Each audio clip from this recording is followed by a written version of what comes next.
तो जब हमने जाना और पहचाना कि क्या चीज, कौन से रीति रिवाज हमारे लिए हितकर है और कौन से रीति रिवाज हमारे लिए अहितकर है, हमारे पूर्वजों ने, हमारे महापुरुषों ने, जितने भी बहुजन महापुरुष हुए, किन चीजों की तरफ इशारा किया है कि क्या करना चाहिए, क्या नहीं करना चाहिए। तो जब हम लोग पढ़े लिखे जाने, इतिहास भूगोल गणित विज्ञान का ज्ञान हुआ, तो हमारे अंदर, हमारे महापुरुषों के अंदर, हमारे भाइयों के अंदर, बहनों के अंदर नए चेतना का विस्तार हुआ। तो लगा कि नहीं यार, तेरे ही करना अनुचित है। और जब और कुछ शिक्षा तो लगा ये तो संवैधानिक है। माता जी हवा चला आगे बैठा। संवैधानिक व्यवस्था है, संविधान में इसका विरोध किया गया है। और जो 1960 में अधिनियम बना था तेरही के खिलाफ कि तेरही करना एक कानूनी जुर्म है, तो जब हम लोगों ने आपने जाना तो अपने नई परंपरा की तरफ अग्रसर हो गए और उन पुरानी शोषण गुलामी वाली परंपराओं को छोड़ने का प्रयत्न किया गया। तो साथियों, इसकी जरूरत क्या है? अभी हमारे तमाम जो पढ़े लिखे भाई लोग, जैसे ओम प्रकाश डॉक्टर साहब हैं, डॉक्टर रामहीत चौहान जी हैं, रामदीन भाई हैं, हमारी इधर तमाम लोग जिन्होंने जाना और समझा। हाँ, अब फूल भैया बाद में चढ़ाइएगा, बाद में अब श्रद्धांजलि देने कार्यक्रम होगा। तो जब जाना और पहचाना, ये लगा कि हम तो अभी जो है गुलामी की तरफ जा रहे हैं। हम आजाद हुए, भारत देश के संविधान लागे हुए बहुत दिन बीत चुका। आजाद हुए 75 साल, हमने 75वीं वर्षगांठ मनाई, लेकिन अभी हम गुलाम भी बने हुए हैं। तो धक्का लगा और शरीर में उत्तेजना पैदा हुई, क्रोध आया, गुस्सा आया सम्मान के प्रति कि अरे यार, कब तक हम गुलाम बने रहेंगे? अब तो कम से कम नई चेतना का विस्तार करें, हम छोड़ें। और जब हम छोड़ेंगे तो समाज छोड़ेगा, हम जागेंगे तो समाज जागरूक होगा। तो ये जो तेरही का कार्यक्रम बंद करके शोक श्रद्धांजलि सभा का कार्यक्रम किया जा रहा है, ये नई सोच और बाबा साहब तथा गौतम बुद्ध जी या हमारे महापुरुषों के विचारों के अनुरूप कार्यक्रम किया जा रहा है। और जब हम उनके विचारों के अनुरूप कोई कार्यक्रम करेंगे, उस रास्ते पर चलेंगे, तब जानिए हमारा नमो बुद्धाय जय भीम कहना सार्थक होगा। अन्यथा हम जय भीम नमो बुद्धाय कहते रहें और उसी पुरानी लकीर को पीटते रहें, पुरानी परंपराओं पर चलते रहें, तो जय भीम नमो बुद्धाय कहने का कोई अर्थ सिद्ध नहीं होता। ताकि हम जय भीम कहते हैं, कहीं भी कोर्ट कचहरी अदालत में अगर जय भीम कहते, थाने में जय भीम कहते हैं, तो वहां एक नई शक्ति का संचार अपने आप पैदा हो जाता है। सामने वाला कितना बड़ा अधिकारी कर्मचारी ना हो, वो समझ जाता है कि ये लोग बाबा साहब को पहचानने वाले लोग हैं और इनसे पंगा मत लीजिएगा, ये लोग संविधान के जानकार दिखाई पड़ रहे हैं, ऐसा महसूस होने लगता है अधिकारियों को। तो ये नई ऊर्जा का संचार केंद्र है जो हम पुरानी परंपरा को छोड़ने का काम कर रहे हैं। तो हमारे बीच में इस पर ज्यादा फोकस किया जाएगा कि तेरही क्यों बंद करवाई जा रही है। मेन इसी के इर्द गिर्द हमारे विचारक जो है धुरी बना करके अपने विचार रखेंगे। तो हम चाहते हैं कि हमारे बीच में आदरणीय रामहीत चौहान साहब मौजूद हैं और विचार डॉक्टर साहब हैं और प्रखर विचारक हैं। तो मैं आपसे निवेदन करना चाहता हूं कि आप पुष्पांजलि करके और हमें पूरे समाज को अपने विचारों के माध्यम से अवगत कराने का कष्ट करें कि तेरही आबलिक श्रद्धांजलि कार्यक्रम रहेगा कोटेशन में जी। धन्यवाद आदरणीय संचालक महोदय।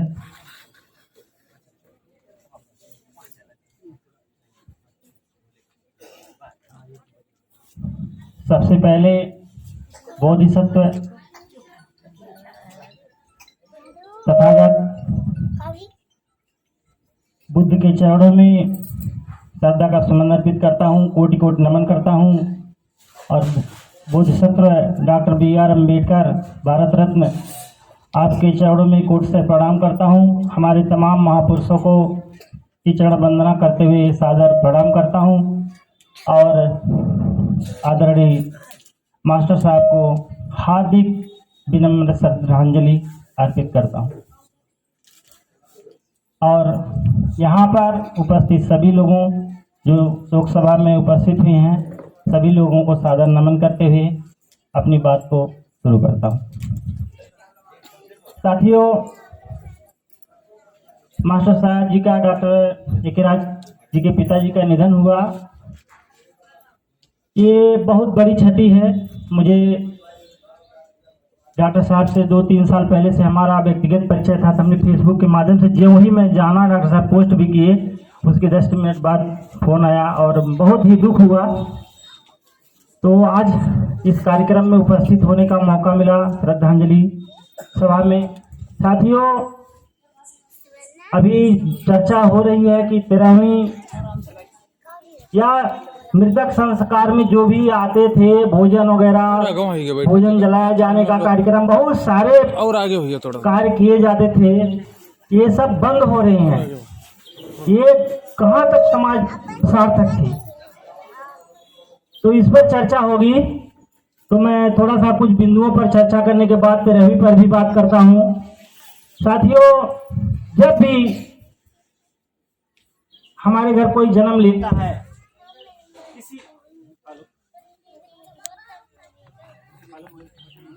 लाइट चली है।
मैं कह रहा था कि जब कोई जन्म लेता है तो उसी समय उसकी मृत्यु भी निश्चित हो जाती है। हमारी माँ सोचती है हमारा बाबू, हमारा बेटी बड़ा हो रहा है। हम लोग सोचते हैं उम्रिया बढ़ रही है तो वो बढ़ रहा है उसकी उम्र, जबकि क्या होती है वो हमारी एक दिन उम्र कम होती जाती है। कम होती जाती कि नहीं? आपका बच्चा पैदा हुआ, 1 दिन का हो गया, 1 दिन उम्र कम हो गई। मतलब हम पैदा होते हैं तो हम पल पल कहाँ जाते हैं? मृत्यु की तरफ बढ़ते हैं। बढ़ते कि नहीं बढ़ते? हम मृत्यु की तरफ जाते हैं। जितना समय खर्च होता जाता है उतना हम मृत्यु की तरफ चले जाते हैं। कहने का मतलब है कि जितना सत्य जन्म है उतना ही सत्य मृत्यु भी है। कहा जाता है कि राम नाम सत्य है, तो किसी के जन्म पर ये नहीं कहा जाता। सिर्फ अगर सत्य होता तो जन्म पर ही कहा जाता। अभी कोई धार्मिक काम, कोई आप कोई काम करा रहे हो तो राम नाम सत्य है तो आदमी नाराज हो जाए। तो सत्य क्या हकीकत में? जन्म और मृत्यु सत्य है। जन्म हुआ तो मृत्यु भी निश्चित है। मृत्यु अगर अकाल मृत्यु हो जाती है, कम उम्र में हो जाती है तो ज्यादा दुख होता है। ऐसे तो रोज डेली होती है। आप देखेंगे नौजवान लड़का मर गया, बच्चा मर गया, सारे लोगों के घर मृत्यु होती है। लेकिन हमारे परिजन जब हमको छोड़कर चले जाते हैं तो दुख होता है, बहुत हार्दिक दुख होता है। लेकिन इस सबके घर की परंपरा होती है। एक कहानी छोटी सी मैं आपको बताता हूँ। भगवान बुद्ध के समय में एक महिला का बच्चा मर गया और वो महिला अपने प्यार इतना था, एक ही बच्चा था, उसका अंतिम संस्कार नहीं करने देती थी। हमारा प्राण से प्यारा बच्चा मर गया, हम जी जाएगा, हम इसको सीने से लगाए रहेंगे। तो लोग ने कहे कि अंतिम संस्कार करना है, वो दे नहीं रहे थे बच्चे को अंतिम संस्कार करने के लिए। तो लोगों ने कहा कि इसकी समस्या का इलाज भगवान बुद्ध के पास है। तो उन्होंने उसके कान में कहा कि तुम अपने बच्चे को लेकर तथागत बुद्ध जी के पास चली जाओ, वो तुम्हारे बच्चे को ठीक कर देंगे। तो सभा लगी हुई थी, बुद्ध जी उपदेश कर रहे थे। वो महिला रोते हुए जाती है, विक्षिप्त तो हो गई होती है, तो उसको उनके पास लाया जाता है और कहती है कि मैंने सुना आप मेरे बच्चे को ठीक कर देंगे, मेरे बच्चे को ठीक कर देंगे। भगवान बुद्ध समझ गए उसकी मनोदशा को। उन्होंने कहा हाँ, मैं तुम्हारे बच्चे को अवश्य ठीक कर दूंगा। इसके लिए उन्होंने क्या कहा, इसके लिए तुम्हें कुछ काम करना होगा। उन्होंने कहा मैं हर काम करने के लिए तैयार हूँ। तो उन्होंने कहा ज्यादा कुछ नहीं करना है, आप जाओ पास के गांव से पीली सरसों ले आओ, पीली सरसों लेके आओ। पीली सरसों ऐसे घर से लाना जिस घर में किसी की मृत्यु ना हुई। वो महिला बहुत ही हर्षित हो गई और कहा इतनी आसान बात है, हमारा बच्चा जी जाएगा, इससे खुशी की बात क्या हो सकती। दौड़ी दौड़ी गई और कहा बहन जी जरा सा हमको सरसों दे दीजिए एक मुट्ठी। महिला लेके आई, कहा एक मुट्ठी नहीं, आप एक कटोरा सब ले लीजिए, हमसे ज्यादा ले लीजिए। लेके आए तो उसको ध्यान आया कि उन्होंने कहा था कि कोई मृत्यु ना हुई है घर में। तो महिला ने कहा बहन जी क्या आपके घर में कोई किसी की मृत्यु हुई है? कहा हाँ, हमारे ससुर जी अभी कुछ दिन पहले मृत्यु हुई है। तो कहा अब आपके घर से हमको नहीं चाहिए। दूसरे घर गई, तीसरे घर गई, सबके घर किसी न किसी की मृत्यु हुई होती। वो टहलती रही 2-4 घंटे, लेकिन सबके घर में क्या हुई थी? मृत्यु हुई थी। अब जो महिला को लोग समझाना चाह रहे थे, महिला धीरे धीरे समझ रही है ये हमारा ही बच्चा नहीं मरा है, ये तो सारे लोग, किसी का भाई मरा है, किसी का पति मरा है, किसी का पिता मरा है, सारे घर, मतलब ये सत्य है। और उसकी जो रुलाई थी वो खत्म हो गई और धीरे धीरे कदमों से भगवान बुद्ध के पास पहुंचती है और कहती है हमारे बच्चे का अंतिम संस्कार कर दीजिए, क्योंकि ये मृत्यु सबके घर में हुई है, पीली सरसों नहीं मिलेगी, क्योंकि मृत्यु सबके घर में हुई है। इसलिए अगर देखा जाए दूसरे शब्दों में जो मैं कहना चाहता हूँ कि मृत्यु होना एक स्वाभाविक क्रिया है, अवश्यंभावी है।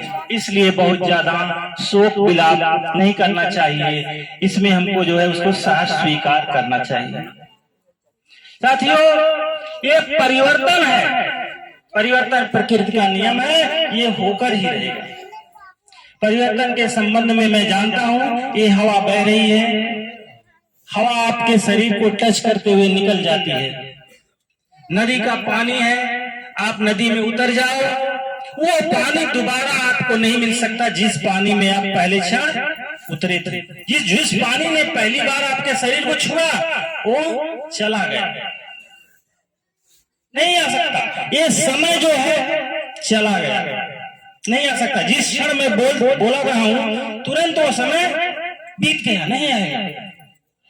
तो ये परिवर्तनशील है। इसी तरह मानव का शरीर है, परिवर्तन होते होते धीरे धीरे वो खत्म हो जाता है। साथियों,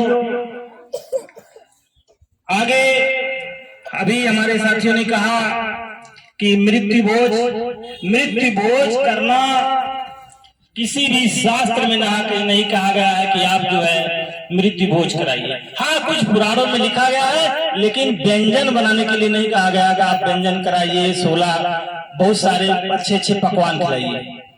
इसका कोई भी कहीं भी नहीं लिखा गया। अगर जो लिखा गया है उसको ना कोई खाएगा ना कोई खिलाएगा। गरुड़ पुराण में लिखा गया है, और जो लोग लिखे भी वो लोग समाज के हित ऐसे नहीं रहे, वो उनका धंधा रहा, उस धंधे से उनकी बहुत बड़ी आमदनी होती रही, इसलिए उन लोगों ने लिखा। हमारे पुरखों ने नहीं लिखा, हमारे पुरखों ने नहीं लिखा,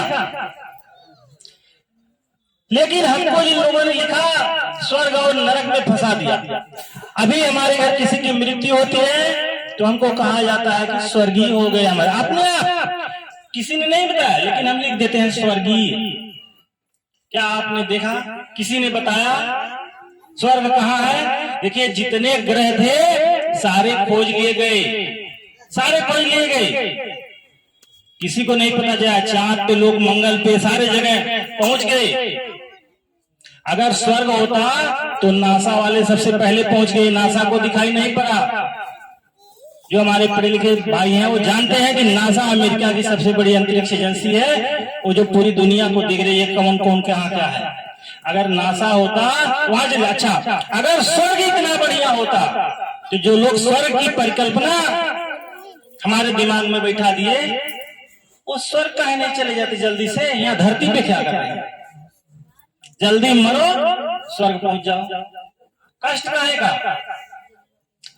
स्वर्ग की परिकल्पना क्या है? वहां बहुत सारे ये फलाना अच्छे अच्छे चीज मिलते हैं। तो ऐसा कुछ नहीं है, स्वर्ग यहाँ नरक है। हमको जीते ही इतना अच्छा जीवन जी लेना चाहिए, आडंबर से, क्रूर से, पाखंड से, अंधविश्वास से मुक्ति पा करके जीवन को इतना शानदार बना लेना चाहिए कि हम अपने पिताजी को, हम अपनी माताजी को, हम अपनी बहनों को वो चीज दे सके, यहीं पर उनको स्वर्ग की अनुभूति हो। अच्छा खाना खा लिया, तबीयत खुश, अच्छे बिस्तर, अच्छे हवादार कमरे में उनको ठंडी गर्मी का एहसास ना हो, ऐसा वातावरण हम दिए तो स्वर्ग का अनुभव होगा कि नहीं उनको होगा? हमको यहाँ पर वो व्यवस्था करनी है, और वो व्यवस्था हम अपने माता पिता, भाई बहन, आने वाली पीढ़ियों को तब दे सकते हैं जब हम पाखंड और अंधविश्वास से मुक्त होकर के तथागत बुद्धा जी, डॉक्टर B.R. अम्बेडकर और हमारे महापुरुषों के भारत का निर्माण करेंगे, तभी ये संभव है, अन्यथा संभव नहीं है। पूजा पाठ करने से, मिन्नतें बनाने से, मोमबत्ती जलाने से, अगरबत्ती जलाने से कुछ नहीं होने वाला है, कुछ नहीं होने वाला है। गिड़गिड़ाने से कुछ नहीं होने वाला है। सिर्फ क्या हो करने से होने वाला है? शिक्षा से होने वाला है, पाखंड और अंधविश्वास का त्याग करने से होने वाला है। अभी भोजन की बात है। भोजन में मैं थोड़ा सा अपने बारे में बता दूं। मेरा खत्मीपुर घर है, रानी चौहान। मैं जब सबसे पहले सामाजिक कार्यों से जुड़ा, 2009 की घटना बता रहा हूं। 2009 से जब मैं सामाजिक कार्यों से जुड़ा, मुझे महापुरुषों के आंदोलन के बारे में पता चला, तो मैं यहाँ पर भी बांधा था, वो पीला वाला धागा लोग बांधे होंगे, बहुत सारे लोग बांधते हैं। तो जब मुझे पढ़ाया गया कैडर वहां लीलावती विद्यालय में, तब हम most backward classes of India से जुड़े हुए थे, वो भी मिशनरी संगठन ये महापुरुषों का। तो जब कहा गया तो मैं ऐसा धीरे धीरे अपने हाथ से एक एक धागा तोड़ दिया कि कोई देख ना ले, मतलब तुरंत एक्शन। और मैंने प्रचार बहुत अच्छी तरीके से करना शुरू किया। मैं प्रचार करना शुरू किया तो मेरे दिमाग में एक चीज आया कि जो मैं बोल रहा हूं, जब करने का समय आएगा तो करके भी दिखाऊंगा। हमारे मित्र सत्यानंद चौहान की शादी तय हुई, यहाँ हथिनारा जंगला के हैं, वहीं उनके बगल अछती गांव है। तो सच्चिदानंद को भी हम संगठन में जोड़े, और उनका जब विवाह तय हुआ तो हमने कहा यार अब मामला गड़बड़ है, अगर पंडित से विवाह हो गया तो बड़ी बेइज्जती होगी, सलाई तो बोलते कुछ है कहते कुछ है। तो उनसे हमने उनके घर सूचना भिजवाई कि कह दिया कि मड़ुआ ना गड़ी, माड़वा में विवाह नहीं होगा। और रियल बता रहा हूं, आप पता कर सकते, एक शब्द अक्षर से गलत नहीं पाएंगे। वो जाकर लड़का खुद गया, अपनी सास से कहा कि माँ हम बिया मड़वा में ना करा, पंडित से ना कराई। मना करने के बाद भी मड़वा गड़ा, और बारात में हम लोग गए, विवाह का समय आया, वहीं हम लोगों ने जयमाल करा दिया जबरदस्ती। हालांकि हमको करना नहीं चाहिए, बाद में हमको पछतावा हुआ कि कोई परिवर्तन जबरदस्ती नहीं करना चाहिए। मैं अपने मनोदशा बता रहा हूं, तो मैंने जबरदस्ती वही विवाह करा दिया। और जानते हैं उसके घर वाले रोने लगे उसके घर वाले, लड़की पक्ष वाले, कि यह कौन सा तरीका है। क्योंकि हकीकत में हमको मिल बैठ के थोड़ा शांति समझ लेना, जो जोश में आकर वो फैसला लिया था। मैं बता रहा हूं किस तरह से मैं परिवर्तन हुआ, हालांकि मैं गलतियां किया वो मान रहा हूं। रोने लगे वो लोग, और माहौल पूरी बारात का खराब हो गया, हम लोगों की सेवा नहीं हुई। ऐसे कहा ये है खाना, जो खाना हो खा लीजिए, मतलब कोई पूछ नहीं रहा था। और बारात में सोते हम लोग, सुबह लड़की का बाप मेरे पास खुद आकर रो रहा है, कह रहा बाबू हमरे बेटियों ब्याह करा जा मड़ुआ में। मतलब अब कहने का मतलब पॉजिटिव ये लीजिए कि मैं महापुरुषों के आंदोलन के प्रति जो मेरी विचारधारा समाज में कहा, उसको करने के लिए मैं प्रतिबद्ध था। तो हमने कहा पिताजी विवाह हो चुका, कोई जरूरी है कि पंडित जी करावे तभी ब्याह होगा? तो मैंने कबीरदास जी का उदाहरण बताया, जो तू ब्राह्मण ब्राह्मणी जाया, आन बाट काहे नहीं आया। क्यों ब्राह्मण है, क्यों श्रेष्ठ है? वो अपनी श्रेष्ठता का कोई भी सबूत दे दे तो मैं आप जीवन उसकी गुलामी करने के लिए तैयार हूं। तो बहुत सारे लोगों को सुबह समझाया, तो विदाई भी गाड़ी उड़ी जो देने के लिए थे, कुछ नहीं देने के लिए वो तैयार हो रहे थे। दूसरी घटना हुई, हमारी मझला भाई था, उसकी पत्नी का देहांत हुआ 2012 में। तो हमने बिना गांव से वालों से पूछे, किसी से भी पूछे, घंट जो बांधने का कार्यक्रम था वो हमने बंद कर दिया। हेलो, जो घंट बांधने का कार्यक्रम था, एक फैसले से हमने कहा नहीं होगा। और हमारे गांव में जोर शोर से घंट और महापात्र बुलाया जाता था। खत्म, एक लाइन में खत्म कर दिया हमने। और गांव वालों ने फिर पंचायत किया कि ये कौन बात है कि बगैर किसी से पूछे ये काम कर दिए। निर्णय मैंने लिया, घंट नहीं बुलाया, पंडित को नहीं बुलाया। हाँ, इतना मैंने किया था, शोक सभा का आयोजन कराया था, अपने नात बात लोगों को खिलाया था, लेकिन ब्राह्मण भोज हमने नहीं किया था। ये पहली बात था। तो हमने, और गांव में इतना मेरे पर विद्रोह हुआ, लोगों ने कहा खान पान बंद कर दो। हालांकि ऐसा नहीं हुआ, सारे लोग आए धीरे धीरे करके। तो मैंने अपने जीवन में महापुरुषों को मैं कहा ना, मैं कथनी करनी में दशमलव में अंतर नहीं करता हूं। जो बोलता हूं वो करता हूं। हमारे घर ये सारे सिस्टम बंद हो चुके हैं। तो साथियों, अशोक गहलोत सरकार महाराष्ट्र ने कहा कि मृत्यु भोज बंद होना चाहिए, और मृत्यु भोज के लिए जो उकसाएगा, जो पैसा देगा, जो चंदा देगा, वो भी जेल की हवा खाएगा। 2 साल 2 साल की जेल होगी उसको, प्रधान को जवाब देना पड़ेगा। और बहुत ही शर्म की विषय है, काहे को भंडारा। इसलिए आप अपने घर पूरी सब्जी खाइए ना। कोई घर मरा हुआ है, उसके कफन का पैसा नहीं है, आप भंडारा खाने आए हैं। आप कल्पना करिए, आप अपने आसपास नजर उठा के देखिए, दवा कराते कराते स्थिति हो जाती है कि कफन खरीदने का, लकड़ी खरीदने के लिए पैसा नहीं होता है। तो 11 दिन बाद फिर वो कर्जा लेकर के वो पूरी पकवान कचौड़ी की व्यवस्था करिए, वो हमारे लोग जाकर खाते हैं। तो बंद होना चाहिए। अगर कोई कर दिया तो आप खाने भी मत जाइए। अगर आप खाना खाने जाते हैं तो बाबा साहेब अम्बेडकर, भगवान बुद्ध के आप अनुयायी नहीं हो सकते। अनुयायी नहीं हो सकते आप, अपने आप को चेक करना होगा। हेलो हेलो आइए। और अगर आप हेलो और अगर आप जाते हैं, पूरी पकवान खाते हैं, धार्मिक स्थलों पे जाते हैं, मनौती करते हैं, अपनी पत्नी को तमाम प्रकार के पूजा पाठ में लिप्त करते हैं, तो भी आप अम्बेडकरवादी नहीं हो सकते हैं। आप अच्छा बोलते हैं, आप अच्छा वक्ता हैं, बाबा साहब अम्बेडकर के विषय में जानते हैं, लेकिन अगर आपका आचरण उन विचारों का पालन नहीं करता है तो आपको चेक करने की जरूरत है। साथियों, मैं एक थोड़ी सी कविता है, उसी के कह करके अपनी बात को समाप्त करूंगा। समय समाप्त हो गया है। बहुत सारे हमारे साथी विषय पे बात रखेंगे।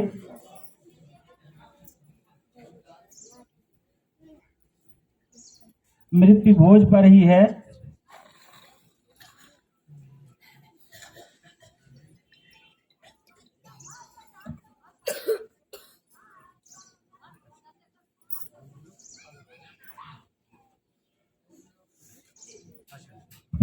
कहते हैं जिस आंगन में मृत्यु भोज